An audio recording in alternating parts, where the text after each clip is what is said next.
Alors,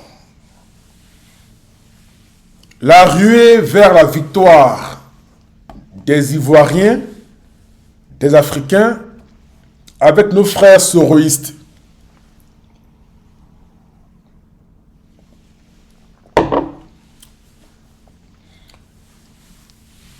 Quels sont les enjeux de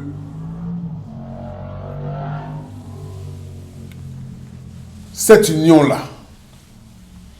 Quels sont les avantages, les inconvénients?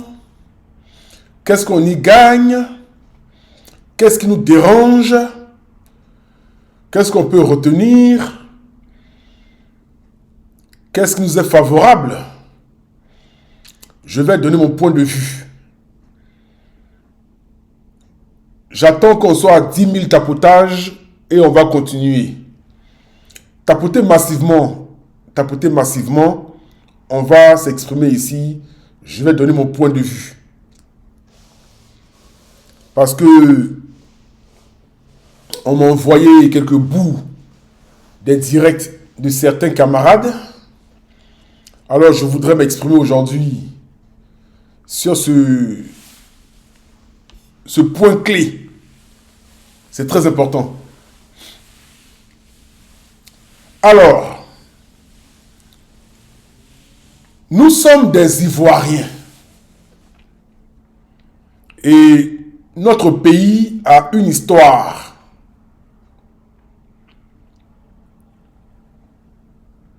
Notre Côte d'Ivoire a connu des péripéties. Et lorsque nous les épluchons, nous avons pour obligation de toucher certains points qui peuvent, je comprends bien, déplaire à beaucoup d'entre nous, qui peuvent fâcher plusieurs des leurs, qui peuvent en tout terme ne pas nous arranger. Mais il s'agit de l'histoire de la Côte d'Ivoire.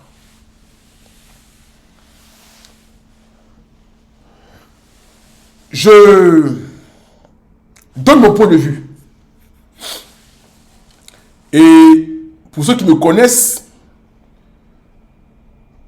ils savent que... Oh là là, excusez-moi, hein, qu'est-ce qui se passe là?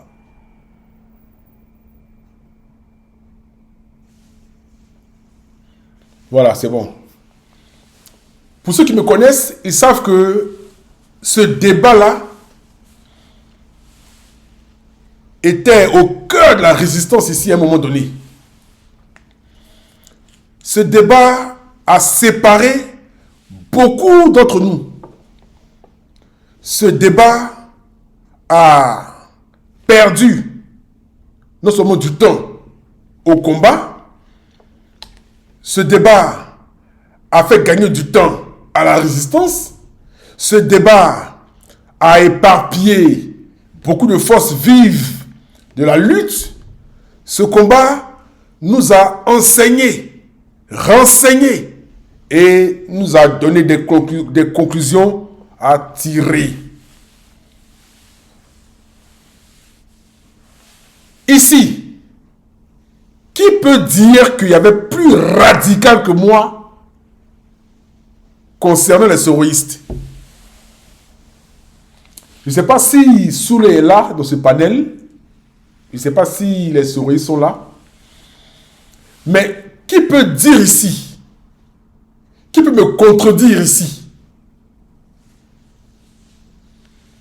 Qui avait plus radical que moi dans cette lutte, dans le paragraphe des soroïstes? Il n'y en a pas. Il n'y en a pas. Il n'y a pas parce que j'ai été le seul ici qui m'était dressé à un moment donné face à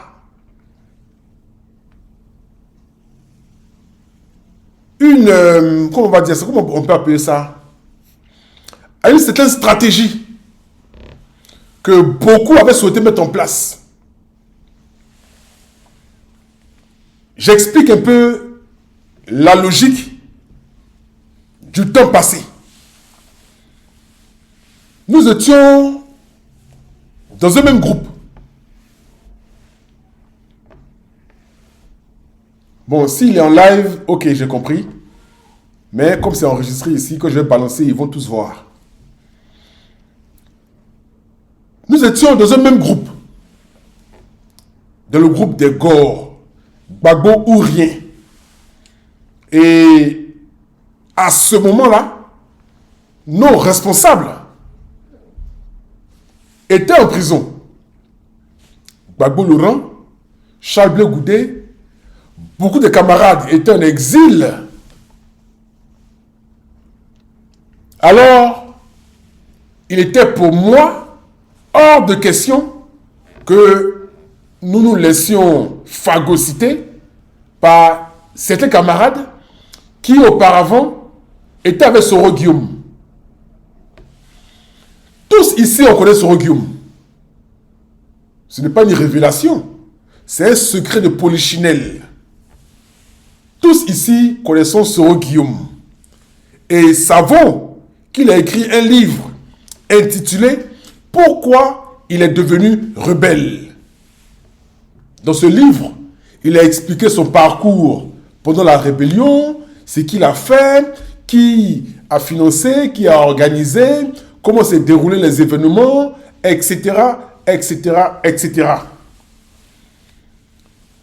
Tenant compte de tout cela, j'ai décidé, moi, en tant que Haïlé Kouchen, de ne participer à aucune union, aucun rassemblement avec certains camarades qui auraient protégé, entretenu, un tant soit peu, la rébellion de Soro Guillaume.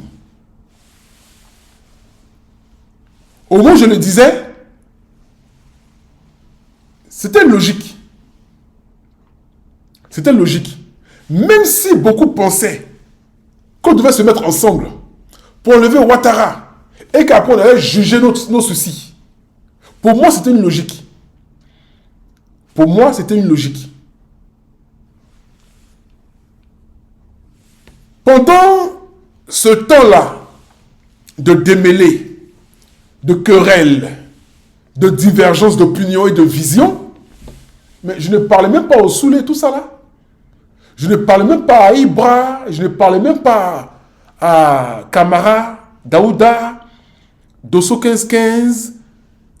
Mais je ne parlais à personne de leur groupe. Pas parce que j'étais trop dur, hein, c'est pas ça. Parce que ces gens refusaient de nous comprendre. Alors moi aussi, dans ma position, je refusais de collaborer avec eux. Ça s'entend, ça se comprend.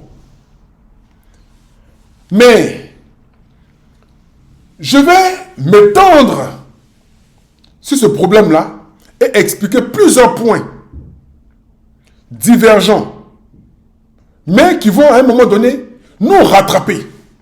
Puisqu'on a dit qu'on suit un leader qui est Laurent Gbagbo, et que comme Gbagbo Laurent n'a pas reçu Soro Guillaume à la CPI ou même à Abidjan, nous là en tant que Gbagboïstes, on ne souhaiterait pas marcher avec les soroïstes. C'est pourquoi à l'AGK ici, et les soroïstes sont là, les frères soroïstes sont témoins, il y avait une grande réunion où il y avait Afoussiata Bamba Lamine, Issa Malik Koulibaly, Eric Kaye de l'AIRD, Nicalo Georgette du FPI d'alors, Boga Sako, en tout cas tous les camarades, les dignitaires du FPI. On était remplis dans la salle. La parole m'a été donnée. Et j'ai dit ceci. Mais je ne comprends pas. Vous voulez qu'on fasse un événement en symbiose avec les soroïstes. Mais est-ce que vous avez pris des assurances? Est-ce que vous avez mesuré les contours de ces événements-là, de façon à ne pas se laisser entremêler ou de ne pas se laisser phagocyter par les anciens camarades qui n'ont pas respecté les règles de la démocratie, à savoir Soro Guillaume, qui a fait une rébellion qui a attristé beaucoup d'Ivoiriens. Je me suis exprimé dans cette logique-là. Dans cette salle, beaucoup n'étaient pas d'accord avec moi. Parce que ceux qui étaient d'accord avec moi n'ont pas donné de leur voix pour se faire entendre. Ils sont restés en silence. Après cette prise de parole dans la salle, la manifestation qui était prévue le samedi d'après, avec les soroïstes, a été annulée. C'était une manifestation faite chacun de son côté. Je ne voudrais pas expliquer tout cela, mais je vais juste dire que à quelques 2-3 personnes, on a quand même pesé dans la balance dans le choix des Ivoiriens. On a pesé dans le choix des Ivoiriens. J'ai été salué par des soroïstes eux-mêmes. Puisque à cette période-là, il y en a quelques-uns qui appelaient d'autres amis à moi, qui disaient ceci: dites à Ilé, on le comprend, c'est vrai. On regrette, c'est vrai. Mais où on est arrivé là, dites-lui s'il vous plaît, ceci, cela. Mais on comprend que le combat nous enseigne beaucoup de choses. Et de façon échelonnée, dans le courant du combat, on apprend aussi de pas mal de choses, des difficultés, etc. Alors voilà comment est-ce que chacun était dans son petit coin. Et puis un matin, j'ai vu que ce qu'on avait refusé auparavant a commencé à se dédire, à se contredire. Et finalement, des manifestations étaient faites en union, en assemblage avec des frères soroïstes, etc. Mais malgré ces événements-là ensemble, ça s'est passé très mal à nos rassemblements, puisque j'ai été l'objet de menaces quand on se retrouvait avec eux, etc. Mais je ne suis pas là pour accuser quelqu'un. Je suis là pour relater les faits, de façon à ce qu'on se comprenne pour le combat futur. Je n'accuse personne. Ça, c'est passé. Ça, c'est derrière nous.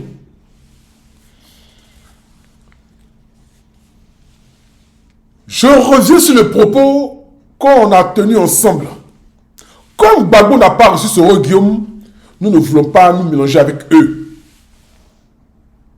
Mais, à notre grande surprise, en 2021, le 17 juin précisément, le chef Laurent Gbagbo rentre en Côte d'Ivoire. Et désormais, dans les interviews, dans les conférences, notre chef, il n'est pas le seul, puisque nos chefs sont Simone et Yves Gbagbo, Laurent Gbagbo et tous les camarades responsables de l'opposition. Nos chefs, désormais, parlent positivement de Soro Guillaume. Nos chefs, en l'occurrence Laurent Gbagbo, demandent le retour de Soro Guillaume, tout en faisant référence à un certain article de la Constitution ivoirienne. Donc, ils demandent le retour de Soro Guillaume dans son pays, Soro ivoirien. Ils demandent que Soro revienne prendre part dans le combat des Ivoiriens.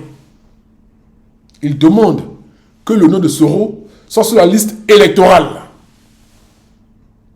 Mais je suis surpris de constater ou d'entendre que des camarades qui se disaient être des pro-Gbagbo non négociables, dont je fais partie, dont je faisais partie, dont je ferai toujours partie, disent que, aujourd'hui, malgré que le chef ait parlé, moi, en tant que fils, je ne me soumets pas à ses paroles. Je reprends, je recommence, je me répète. Nos frères, qui se disaient être des pro-Gbagbo non négociables,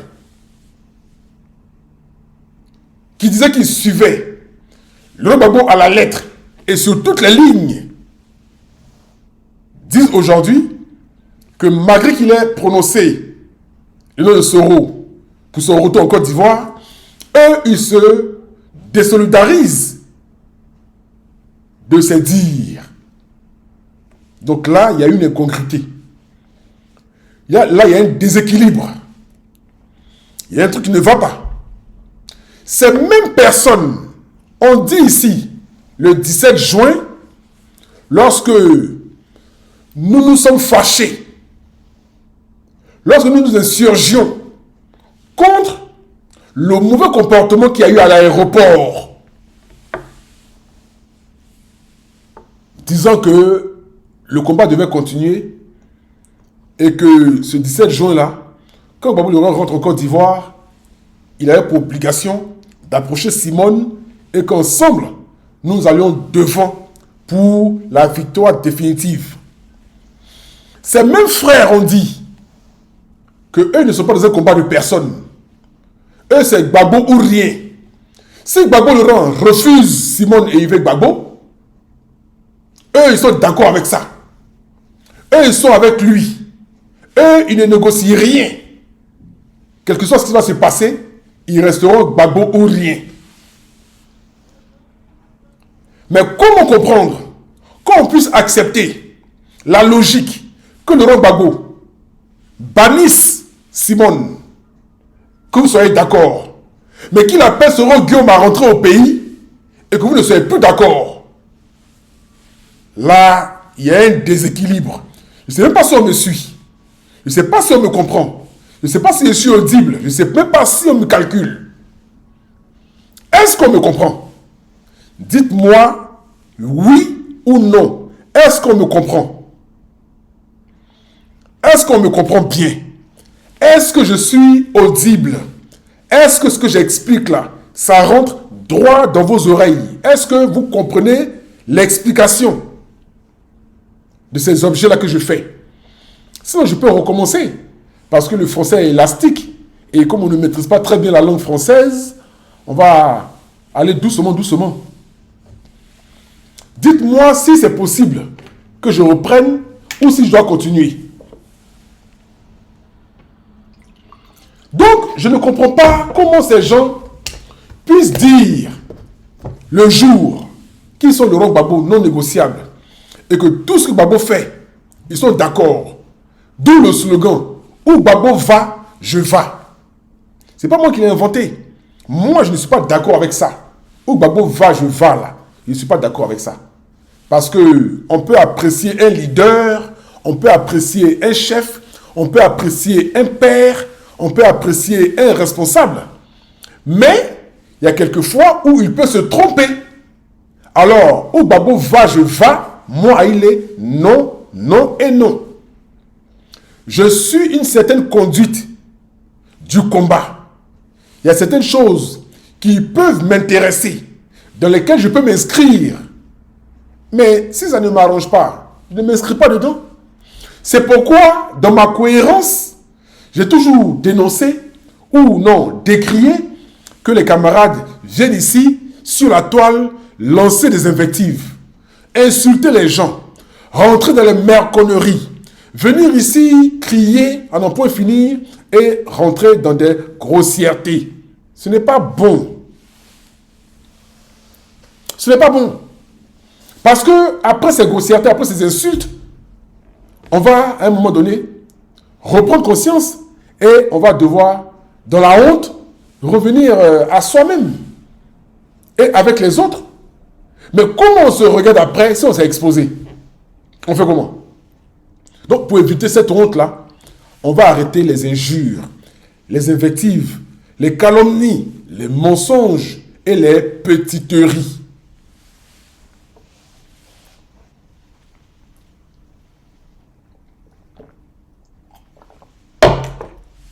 Alors je dis ici que nous devons être cohérents. Nous devons être cohérents. Je pense être cohérent. Moi, je pense être cohérent. Donc, pour revenir, ou alors pour continuer dans le sujet de la ruée vers la victoire avec les soroïstes, tous m'ont vu ici, dans un même lieu que Soule de Paris, que Eleonore Kwame, que Ibra, je crois que c'est Koulibaly, bon, je ne sais plus trop. Ibra et les autres, Daouda et autres, on s'est salué, on s'est fait des accolades, on s'est pris main dans la main quand on marchait, parce que ce que j'avais demandé, qui était auparavant la libération de Laurent Gbagbo, a été effectué. La libération de Charles Blé Goudé et leur retour en Côte d'Ivoire a été effectué. Le retour sécurisé de certains exilés a été effectué. Le dégel des avoirs de certains camarades a été pris en compte. Même si on sait qu'il y a encore des prisonniers politiques dans le pays, même si on sait que certains, comme nous autres, sommes encore en exil, ou pour certains en exil, ou retranchés dans leur lieu d'habitation à l'étranger, je me suis retrouvé dans un même lieu que ces frères-là.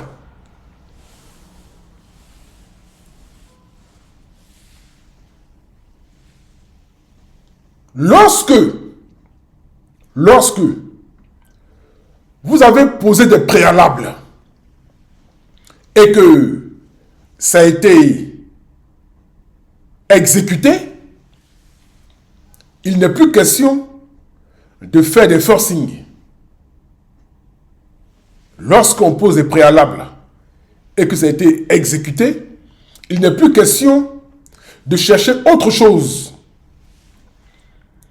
Au moment venu, lorsqu'il s'agira d'éplucher l'histoire de la Côte d'Ivoire, moi, Haïlé, vous, les camarades résistants et les autres camarades du combat, chacun va devoir rendre des comptes aux Ivoiriens. Je répète, lorsqu'il arrivera le moment de s'expliquer, moi-même, Zakoué, et vous, les camarades, chacun de nous devra rendre des comptes aux Ivoiriens. C'est simple. Lorsqu'on n'est pas au sommet de certaines décisions, on ne peut pas se braquer et coller son dos au mur. C'est pourquoi, tout à l'heure, j'ai expliqué que j'étais l'un des plus radicaux du combat. J'ai été l'un des plus radicaux du combat. Qui pouvait ici parler de Haïlé Koutchen et puis ça va rester comme ça? Les histoires sur Facebook, on en a connu plein ici. Les palabres qui ne finissaient pas sur Facebook. On va dire merci à TikTok qui a rafraîchi un peu les mœurs, les émotions, qui a adouci un peu les cœurs. Sinon, on était tous ici dans des guéguerres, dans des étirements de couteau, dans des prises de bec. Mais aujourd'hui, on va remercier TikTok d'avoir changé de lieu. On était dans un point A, on est désormais dans un point B. TikTok panel, nouvelle dynamique, nouvel engagement. Et puis le combat continue. Donc, je demande pardon aux frères qui sont encore dans la logique de refuser, de sentir les camarades soroïstes, de baisser leur garde,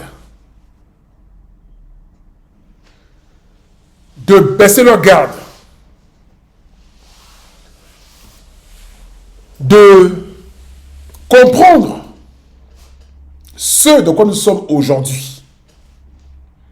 Mais ça ne veut pas dire qu'on doit manger, boire avec tout et n'importe qui. Mais on a pour obligation de nous côtoyer, de nous parler, puisque chacun désormais connaît sa place. Et j'ai dit ici que nous avons des doléances à faire aux camarades soroïstes. Il ne faudrait plus que vous teniez plutôt, il ne faudrait plus que vous teniez le langage comme quoi, en 2010, Gbagbo a perdu les élections. Ça, sur ce point-là, ça peut révéler beaucoup de choses. Les frères soroïstes, il ne faudrait plus jamais que vous teniez dans vos propos le langage comme quoi Laurent Gbagbo a perdu les élections en 2010. Ce n'est pas vrai. C'est la doléance que je peux vous faire aujourd'hui. Parce qu'en 2010, Laurent Gbagbo a bel et bien gagné les élections. En 2010, Laurent Gbagbo a bel et bien gagné les élections. Je vais ouvrir une parenthèse. Lorsque nous étions avec les frères soroïstes, PPAcistes, simonistes, blegoudéistes, affidés, tiamistes, pour réclamer la libération de Gbagbo Souleymane, Koné, on n'a pas pensé à une quelconque idéologie. Parce qu'on sait que les idéologies ne se ressemblent pas. Le GPS n'a pas la même idéologie que le MGC de Simone Gbagbo. Le GPS n'a pas la même idéologie que le PPACI de Laurent Gbagbo. Le PDCI n'a pas non plus la même idéologie que le MGC de Simone Gbagbo. Mais dans l'objectif d'arracher le pouvoir dans les mains d'Alassane Ouattara, nous avons pour obligation de nous concerter, de nous parler, de discuter. Et c'est pourquoi j'ai dit que nous devons tenir très rapidement une réunion de grande envergure, une réunion dans laquelle chacun de nous va faire parler son cœur et va dire tout ce qui est en lui. Une réunion dans laquelle chacun de nous parlera et versera tout ce qui est en lui. C'est important. Très important. Seule la parole peut nous libérer. Seule la vérité peut nous affranchir. Alors, je souhaiterais que ceux qui m'écoutent ici comprennent que nous avons désormais un objectif et qu'on ne dise pas oui mais voilà, ben nous on avait raison plus tôt, d'autres n'avaient pas raison plus tôt. Laissons ce paragraphe-là, laissons cette parenthèse et allons dans quelque chose. Allons droit au but. Allons là où nous devons atterrir pour que nous rions ensemble. Partagez massivement. Tapotez massivement. Nous sommes à 8000 seulement. Allons jusqu'à 20 000. Tapotez massivement. Ne faites pas de la rétention de tapotage. Ce n'est pas bon.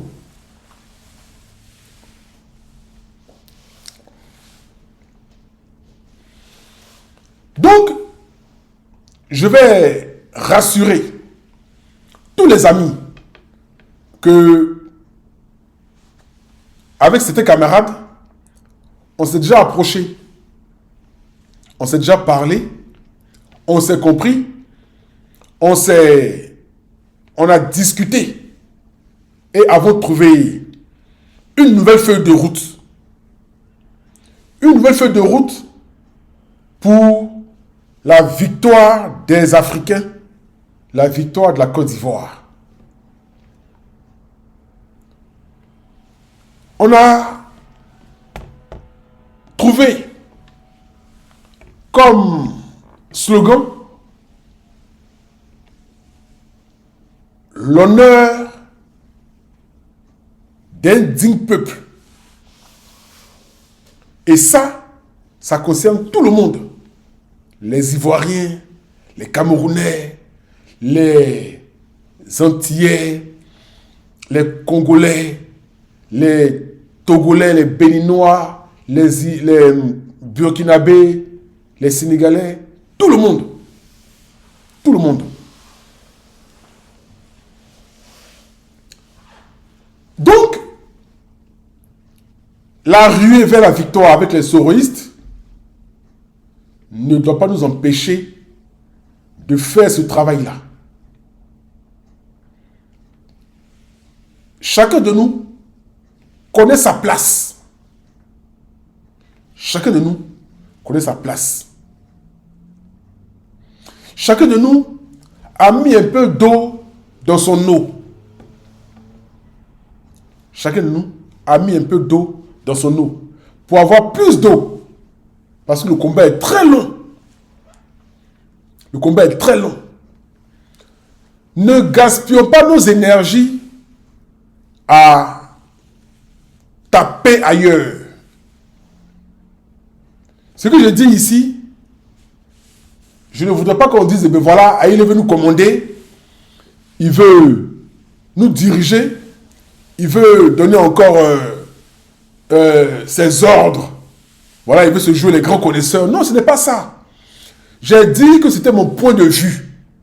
C'est ce qui serait bien pour nous. Mais je ne demande pas que les camarades exécutent à ce que je dis, forcément. Mais moi, en tout cas, j'ai essuyé mon visage avec une serviette que j'ai accrochée à mon épaule gauche pour avancer dans le combat. Je reste vigilant. Je reste prêt. Je reste regardant sur l'objectif 2025 qui est d'enlever Alassane Dramane Ouattara. Alors, pour couronner le tout, je voulais chuter sur ce point-là pour dire que avant l'heure, ce n'est pas l'heure. Après l'heure, ce n'est plus le moment. Avant l'heure, ce n'est pas l'heure. Après l'heure, ce n'est plus le moment. J'ai agi au moment opportun, de façon cartésienne, rigoureuse, ferme et même très rigide, en tenant ma position. Je voudrais demander aux camarades de comprendre que nous avons lancé une alerte pour continuer dans le combat. Mais ce qui m'étonne encore plus est que ces camarades-là, qui aujourd'hui réfute les soroïstes, pas plus tard qu'il y a 1 an seulement, était avec les mêmes soroïstes. Je ne comprends pas. Je ne comprends pas. Il y a 1 an seulement, ces mêmes camarades-là, qui refusent de voir les soroïstes, de collaborer avec eux, étaient avec eux dans des maquis, dans des restaurants, dans des panels Facebook, dans des inbox, dans des rues, en train de se promener. Donc, on comprend bien que ils font des amitiés sélectives. Ils ont des amitiés à géométrie variable. Ils ont des amitiés, comment on peut appeler ça? 2 poids, 2 mesures. Des amitiés qui tanguent, des camaraderies qui vacillent, des amitiés qui tergiversent. Ce n'est pas bon. Voilà pourquoi j'ai demandé une certaine cohérence dans ce combat. J'ai demandé que nous soyons cohérents envers nous-mêmes. Et ce que j'ai expliqué ici, je respecte cette cohérence-là. Ce que j'ai dit ici, respecte cette cohérence. J'ai posé des préalables. Ça a été exécuté. Nous sommes dans une nouvelle dynamique. C'est une cohérence.